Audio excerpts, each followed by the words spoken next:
जूले बच्चों, मैं Sonam Rinchen, commerce lecturer, government boys high secondary school ले। बच्चों, आज हम एक नए चैप्टर को ले रहे हैं, अकाउंटिंग फॉर शेयर कैपिटल। बच्चों, इस टॉपिक को डिस्कस करने से पहले हमने आज तक जितने भी अकाउंटिंग कर चुके हैं उसके बारे में थोड़ा सा रिकैप करना चाहूँगा। बच्चों, मैं फॉर्म्स ऑफ बिजनेस से लेना चाहूँगा। Forms of business, there are mainly 3 forms of business. One is sole proprietorship, second one is partnership form of business, and third one is company form of business. बच्चों, ये sole proprietorship का जितने भी accounts होते हैं ये सब हमने 11th क्लास में ही कवर कर चुके हैं। इसी तरह पार्टनरशिप का जितने भी अकाउंट्स होंगे हमारे प्रीवियस क्लासेस में हमारे लेक्चर साहबन ने इसको भी कंप्लीट किए हैं। बच्चों, इसमें एक्चुअली क्या होता है, सोल प्रोप्राइटरशिप का लिमिटेशन को पूरा करने के लिए पार्टनरशिप फॉर्म ऑफ बिजनेस करते हैं, और इसी तरह पार्टनरशिप फॉर्म ऑफ बिजनेस में जितना लिमिटेशन रहेंगे उसको पूरा करने के लिए कंपनी फॉर्म ऑफ बिजनेस को सेटअप किए जाते हैं। बच्चों, ये सोल प्रोप्राइटरशिप क्या हुआ, जो वन मैन बिजनेस भी कहा जाता है। इसमें ओनरशिप की बात करें, मैनेजमेंट की बात करें, कंट्रोल करने की बात करें, रिस्क बियरिंग की बात करें, ये एक ही इंडिविजुअल हैंडल करता है। मतलब business which is own, manage and control by one individual, that is called as sole proprietorship. अब इसमें लिमिटेशन क्या रहता है बच्चों, इसमें लिमिटेशन, फर्स्ट लिमिटेशन रहता है लिमिटेड रिसोर्सेस। मतलब इन्वेस्टमेंट जितना भी करना हो, कैपिटल इन्वेस्टमेंट बिजनेस में करना हो, वो एक ही बंदे का सेविंग, एक ही बंदे का सेविंग से ही, या नहीं तो बैंक से ब्रो करके कैपिटल को लगाने होंगे। अब बैंक भी इतना कैपिटल उनको लैंड नहीं करेंगे जब तक कोलेटरल सिक्योरिटी नहीं रखेंगे। तो मतलब कहने का मतलब ये हुआ, रिसोर्सेज लिमिटेड होते हैं, ये एक लिमिटेशन हुआ। अब सेकंड लिमिटेशन की बात करें तो क्या हुआ, life of business concern. Business concern का ही लाइफ ही कब कोई भरोसा नहीं। जैसे अगर वो इलनेस हो जाए या उसका डेथ हो जाए या इंसॉल्वेंसी हो जाए तो बिजनेस तो ऑटोमेटिकली बंद हो जाएंगे, उसका चैप्टर ही क्लोज हो जाएंगे। इसी तरह अनलिमिटेड लायबिलिटी, अगर बैंक बिजनेस कोई बैंकरप्सी की तरफ चला गया तो क्या होगा, बाहर से जितने भी लायबिलिटी लाए होंगे उसको चुकाने के लिए और कोई नहीं आएंगे, वो खुद जिम्मेवार है। तो क्या होगा, अपने पर्सनल प्रॉपर्टी को भी बेच के उसको चुकाने होंगे, मतलब कंगाल हो सकता है। इसी तरह मेन लिमिटेशन है इसमें लिमिटेड मैनेजरियल एबिलिटी। अब एबिलिटी जो भी होगा होली सोली 1% रिस्पॉन्सिबल है तो उसमें एबिलिटी की कमी पड़ सकता है, स्किल बराबर नहीं हो सकता है, एक्सपर्टाइज बराबर नहीं दे सकता है। इस तरह से बिजनेस फॉलो हो सकता है, और लार्ज स्केल पे भी बिजनेस तो है भी नहीं। अब इसी तरह ये पार्टनरशिप क्या हुआ बच्चों, पार्टनरशिप में हमने हमारे लेक्चर 7 ने ठीक से पढ़ाया हुआ है। इसमें क्या होता है, अगर 2 और मोर पर्सन एसोसिएट होकर कोई बिजनेस करें, उनका रिसोर्सेज को पूल करके बिजनेस करें तो पार्टनरशिप फॉर्म ऑफ बिजनेस कहा जाते हैं। दो से ज्यादा बंदा मिलके बिजनेस करेंगे तो। बच्चों, अब इसमें लिमिटेशन क्या रहता है, इसी सोल प्रोप्राइटरशिप की तरह इसमें भी लिमिटेड रिसोर्सेज है।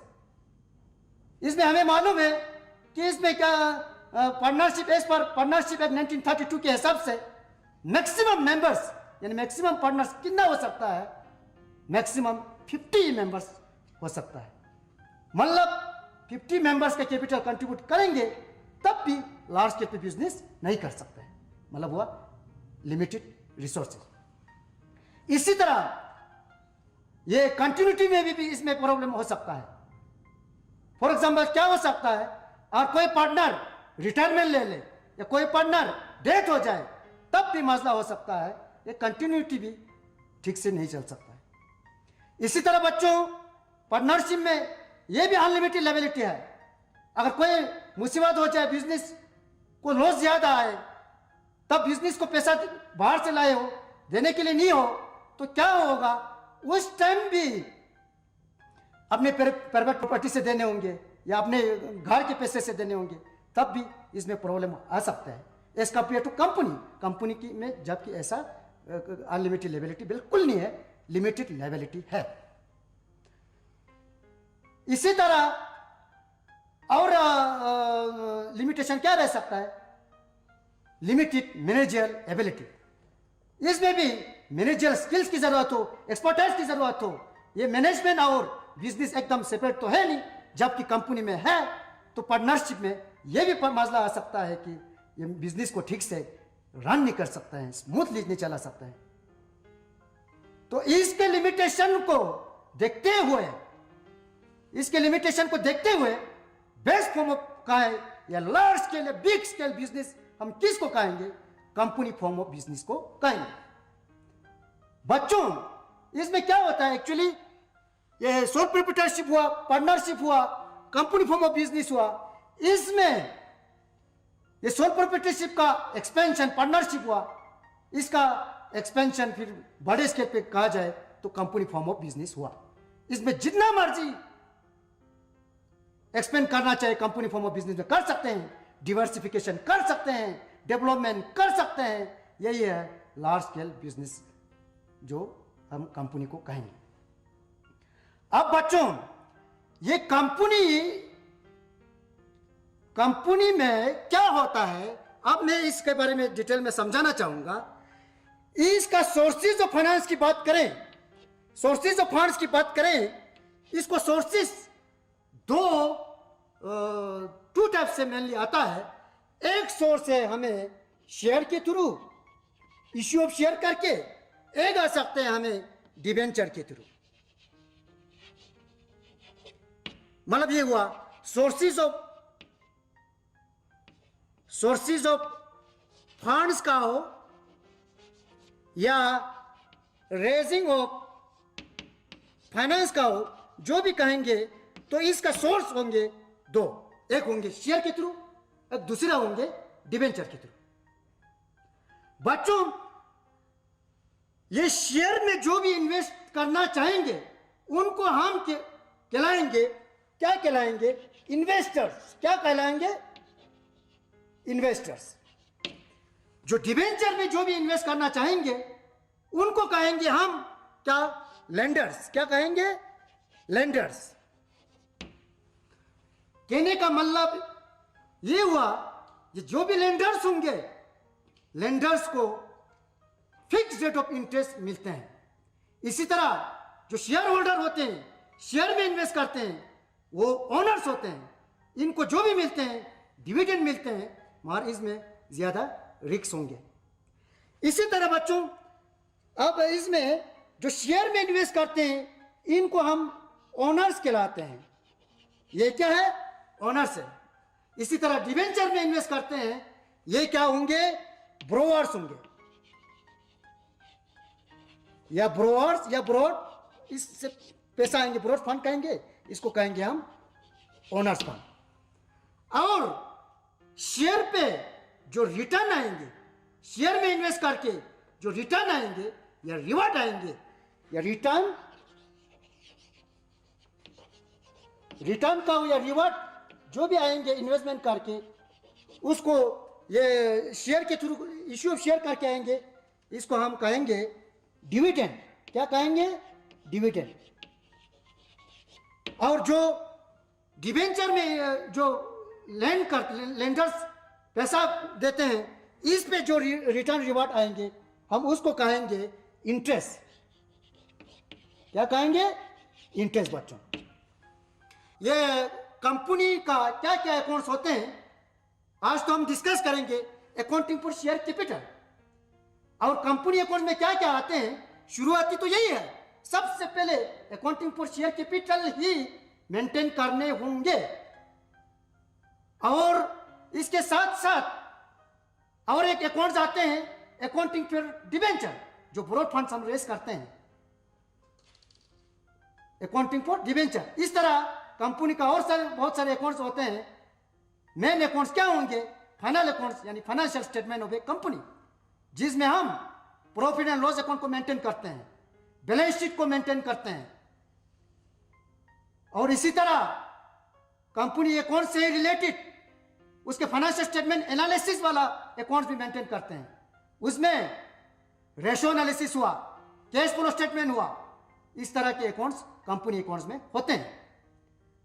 अगले जो लेक्चर्स होंगे, लेक्चर्स अगर करेंगे, बाकी चैप्टर्स को वन बाय वन करेंगे।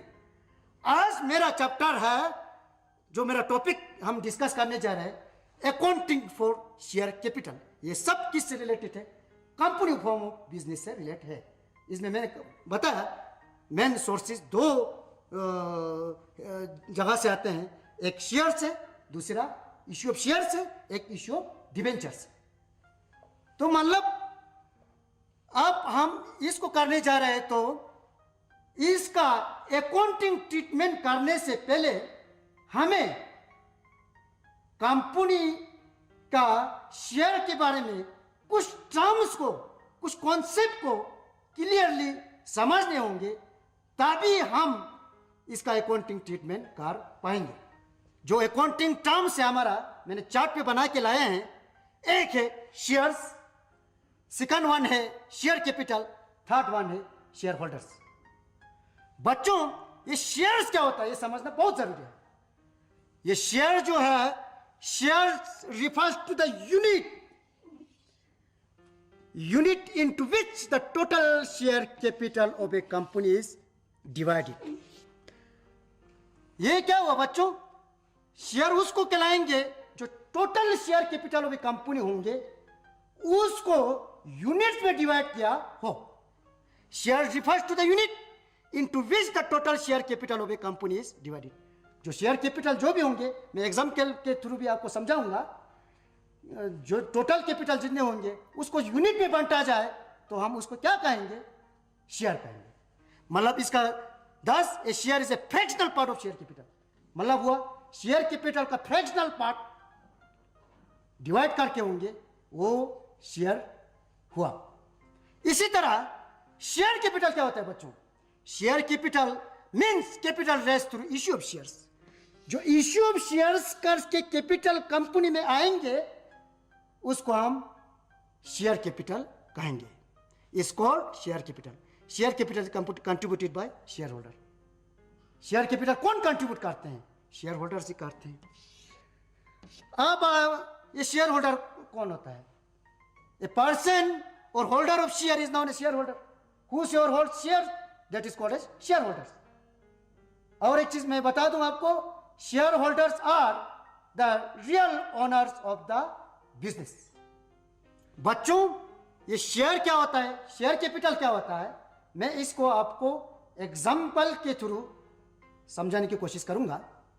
देख लीजिए बच्चों, अगर total share capital of a company 12 lakh होंगे, मैं छोटे अमाउंट को ले रहा हूं। अगर फेस वैल्यू ऑफ शेयर,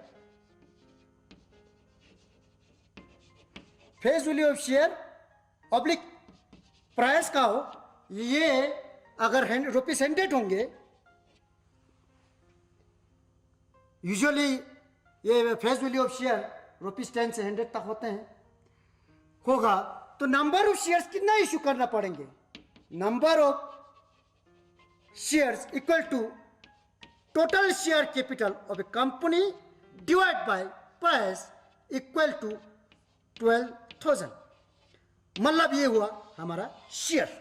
ये क्या हुआ हमारा शेयर। शेयर का हो, शेयर मीन्स हिस्सेदारी या कहो यूनिट्स। मतलब कहने का मतलब 12,000 शेयर इशू करेंगे तो 12 लाख शेयर कैपिटल कंपनी का होंगे। और बच्चों इसमें क्या है, इसके शेयर कैपिटल की बात करें, शेयर कैपिटल क्या हुआ, शेयर कैपिटल 12 लाख ही हुआ। अब बच्चों ये थ्योरेटिकल पार्ट्स है, और भी थ्योरेटिकल कुछ पार्ट्स हमें डिस्कस करने होंगे। इसमें क्या होता है, एग्जाम में आधे क्वेश्चंस प्रैक्टिकल भी आते हैं अकाउंटेंसी में, आधे क्वेश्चंस हमें थ्योरेटिकल भी आते हैं।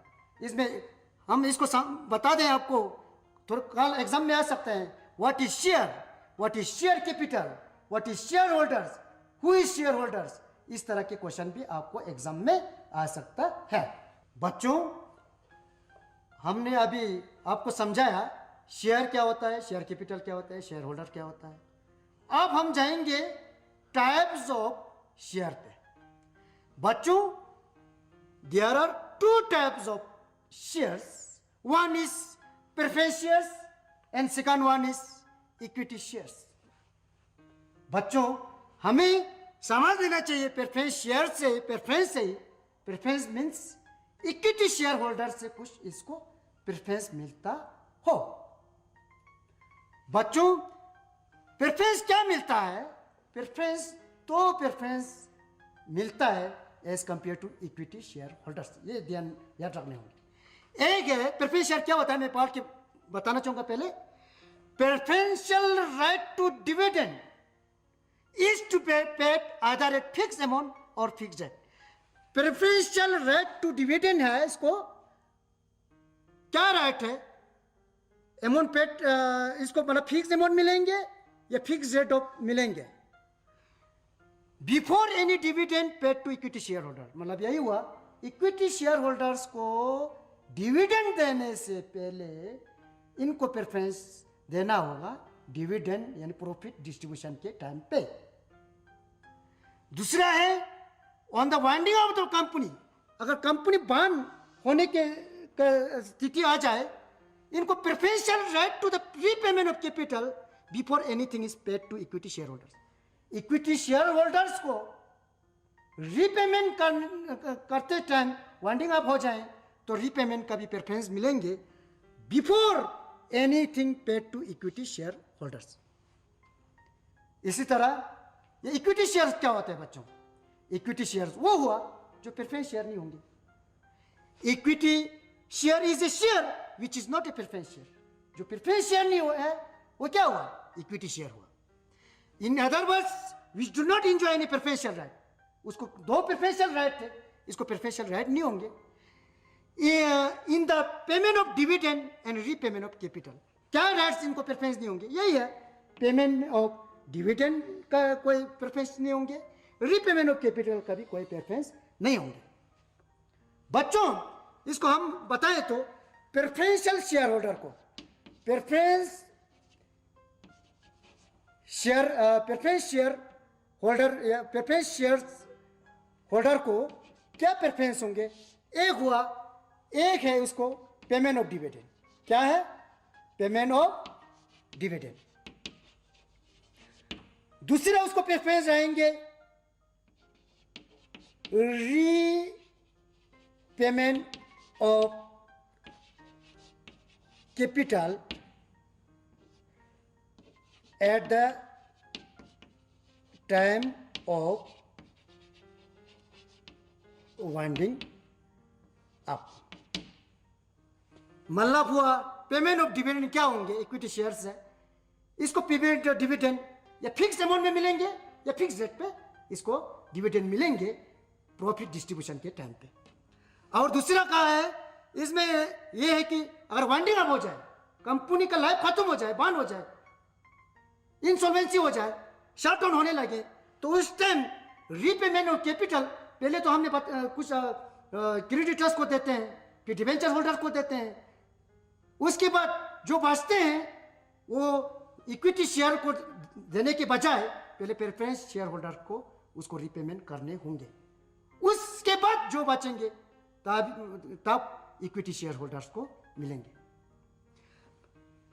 अब ये तो प्रेफरेंस शेयर हुआ, इक्विटी शेयर होल्डर को क्या, इनसे क्या अंतर है, जितने भी प्रेफरेंस शेयर होल्डर को फिक्स रेट ऑफ इंटरेस्ट या फिक्स अमाउंट देने के बाद जो भी जितना भी प्रॉफिट बचते हैं, अगर कोई बम्पर प्रॉफिट होंगे तब भी पूरा डिस्ट्रीब्यूट होके इक्विटी शेयर होल्डर को बांट के मिलेंगे। मतलब हुआ इक्विटी शेयर होल्डर जो है ये हाई रिस्क टेकर है। मतलब हम रिस्क के बारे में पढ़ेंगे तो यही होता है, higher the risk higher the chances of profit also. यही है, ये हाई रिस्क टेकर है, इसको मैक्सिमम से मैक्सिमम प्रॉफिट भी आ सकते हैं, और कोई लॉस हुआ तो लॉस भी उठाने को तैयार होना जरूरी है। और दूसरी बात, जो प्रेफरेंस शेयर होल्डर को नहीं है, इक्विटी शेयर होल्डर्स को क्या होता है, ये बोर्ड ऑफ डायरेक्टर्स का मेंबर तक भी बन सकता है। मतलब इनको वोटिंग राइट्स होता है, मतलब इनको कंपनी के अफेयर्स ऑफ बिजनेस में यानी मैनेजमेंट में पार्टिसिपेट भी कर सकते हैं। अच्छा बच्चों, अब हमारा एक इंपॉर्टेंट टॉपिक रहता है, वो है क्लासिफिकेशन यानी टाइप्स ऑफ शेयर कैपिटल। इसमें 7 टाइप्स ऑफ शेयर कैपिटल है। Authorise share capital, issued capital, subscribe capital, card up capital, paid up capital, uncalled capital और रिजर्व कैपिटल। अब बच्चों इसको मैं एक एग्जाम्पल के जरिए अच्छी तरह से समझाना चाहूँगा। ये एथोराइज कैपिटल क्या होता है, जो कंपनी में लाइफ टाइम में मैक्सिमम से मैक्सिमम कितना कैपिटल रेस करना है। फॉर एग्जांपल, कंपनी ने 20 लाख कैपिटल रेस करना हो, एथोराइज किया हो, तो क्या होगा, 20,000 शेयर्स करने होंगे एट ए रेट ऑफ, इसका प्राइस होगा 100 होगा, तो इसका लाइफ टाइम में कितना होगा, 20 लाख कैपिटल रेस करना मतलब एथोराइज किया है कंपनी ने। ये मेमोरेंडम ऑफ एसोसिएशन में, आर्टिकल एसोसिएशन में, कंपनी के डॉक्यूमेंट्स में लिखा होंगे कितना लाइफ टाइम में कंपनी ने कैपिटल रेस करना है। हमने मान लिया कंपनी ने एथोराइज कैपिटल 20 लाख रेस करना है, तो इशूड कैपिटल क्या हुआ, एक्चुअल में पब्लिक को सब्सक्रिप्शन के लिए कितना इशू करते हैं, मतलब ये हुआ कि ये पार्ट ऑफ एथोराइज कैपिटल हुआ। अगर पूरा 20 लाख ही 20,000 शेयर्स ही एट ए टाइम इशू कर देंगे तो एथोराइज और इशूड में कोई फर्क नहीं रहा। अगर इसमें कुछ मतलब मान लीजिए इसमें 20,000 में से 10,000 ही इशू करेंगे एट ए रेट ऑफ ₹100 के हिसाब से, फिर कितना बनता है, 10 लाख ही बनेंगे। कितना बनेंगे, 10 लाख ही इशूड कैपिटल हुआ। मतलब एथोराइज तो 20 लाख थे, हमारा इशूड कितना हुआ, 10 लाख ही हुआ। मतलब इशू किसको किया, पब्लिक को किया। अब ये सब्सक्राइब कैपिटल क्या होता है, एक्चुअल में पब्लिक ने कितना सब्सक्रिप्शन पब्लिक का एप्लीकेशन आया। फॉर एग्जांपल, अब 10,000 के इशू किया तो पब्लिक का 10,000 ही आ सकते हैं, और इससे कम 8,000 भी आ सकते हैं, और इससे ज़्यादा 12,000 भी आ सकता है। इस तरह से ओवर सब्सक्रिप्शन भी आ सकता है, अंडर सब्सक्रिप्शन भी इस तरह से आ सकते हैं। बच्चों, आज हम सब्सक्राइब कैपिटल तक ही करते हैं क्योंकि हमें टाइम इजाज़त नहीं देते हैं। तो कल हम फिर मिलेंगे, फिर हमारा क्लासेस इसी classification of types of share से फिर हम इसको रिकैप करेंगे कल।